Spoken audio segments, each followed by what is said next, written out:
guess before the military, I was someone else. That person isn't here anymore. That person is dead, or at least in a permanent coma and completely incapable of bothering anyone ever again. Most people join the military and have a group of people back home supporting them. Those people are supposed to be there for you. This wasn't my case. It's all right. I wanted to be someone else. I wanted everyone I knew gone. A lot of people will say you can't just run away and become a new person.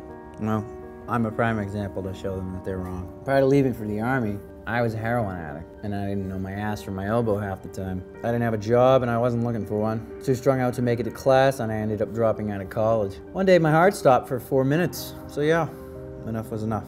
I was seeing a girl, and it was working relatively well, and then my nonsense kind of pushed her away, so she ended up leaving me, and I got really drunk, woke up in a ditch, woke up the next day, and I walked to the recruiting station. From there, 3 weeks later, I was on my way to Fort Benning, Georgia, to go to infantry school. I'd worked off my withdrawals, and I ended up graduating weighing 40 pounds more than I did when I arrived. That was my rehab, and it went surprisingly quick. It was relatively easy, because what I realized is that even though I was going around so chaotically with no real anything to be looking forward to or be working for, I realized that I had the ability to take on things that I knew I could do as long as I knew how to do them. So basically what I'm trying to say is that I learned how to apply myself to looking for goals and learning how to reach them, and not just talking about them, but actually doing it.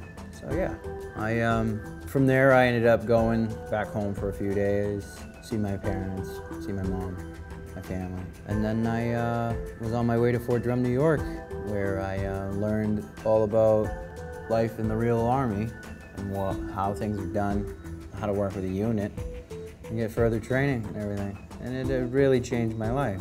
I also was exposed to negative 30-degree weather and a constant flow of 16 feet of snow on the ground, and a whole lot of fat girls, and of course Canadians. But yeah, aside from that, it was a hell of a bonding experience and changing, meeting people from all over the country and now living with them and constantly being around them.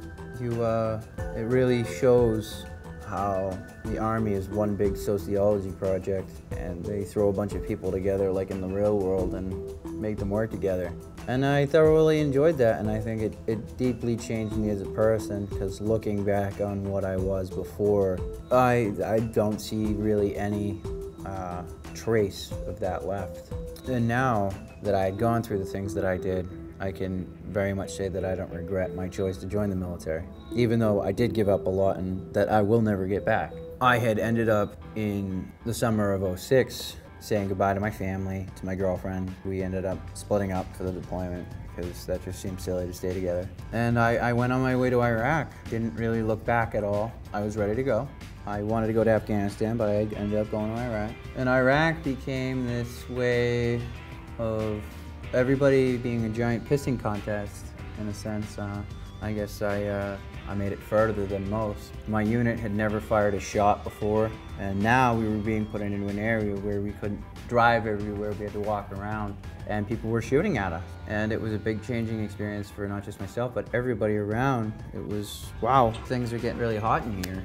What are we gonna do? How are we gonna get our asses out of here? So we survived that, and day-to-day basis, everybody was really, really close, especially when people start dying. That's one thing I definitely learned. And I managed to get through my 15 months of Iraq, and from that, I had grown a deep appreciation for what you have in life, and almost an intolerance for ungratefulness had come along with that as well.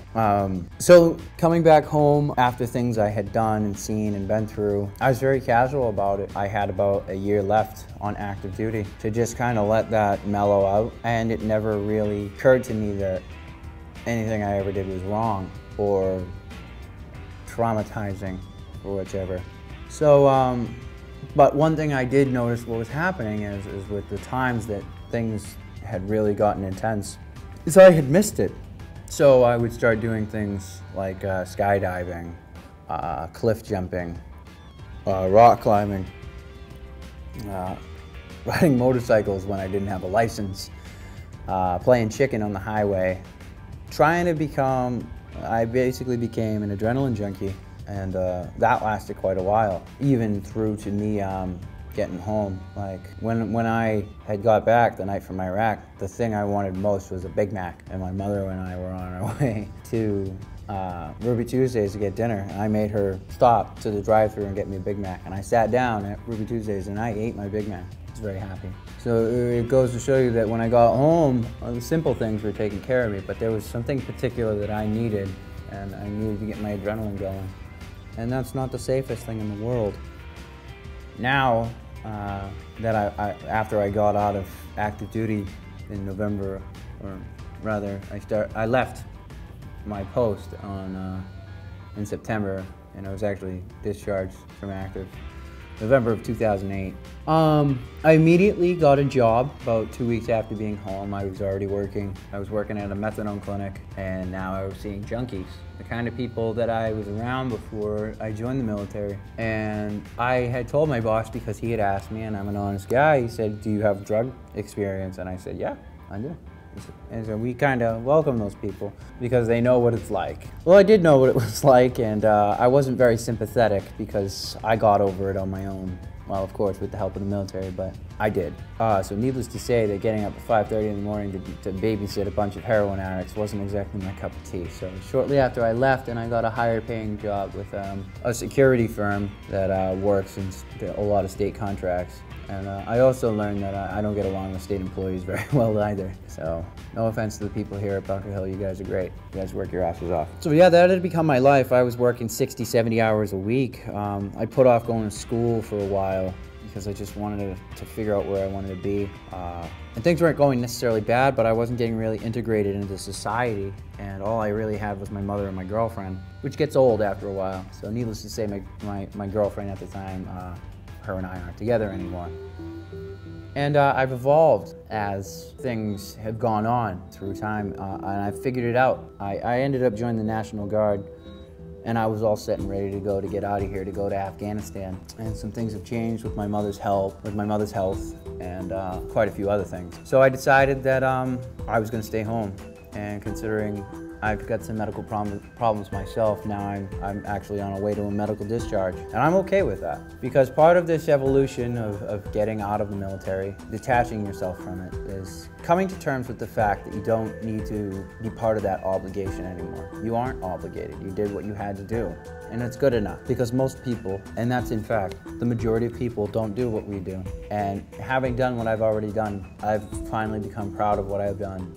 And I've said to myself that it's enough. So now I'm in school. I'll probably work soon. Who knows? I make enough money anyways. And I really want to get as much education as I can, because I want to go to school to be a teacher. And here at Bunker Hill, that's actually working for me now. And I'm very much enjoying it. So even though it was a very bumpy road from before the military, during the military, and even after, I can say that where I'm at right now is a relatively happy place. I still got a hell of a lot of work to do, and I don't know how it's all going to get done, but I'm going to take it day by day, and I'm going to plan ahead, and I can see things working out well. And then hopefully someday I'll be giving in class, teaching some veterans, you know, what to do and how to make sense of it all, because I know that I could have used a hand being shown how to make sense of everything I've done and where do I go from here. So with that, that's a decent summary, I'd say, of what everything that's been going on with my life before, during, and after the military.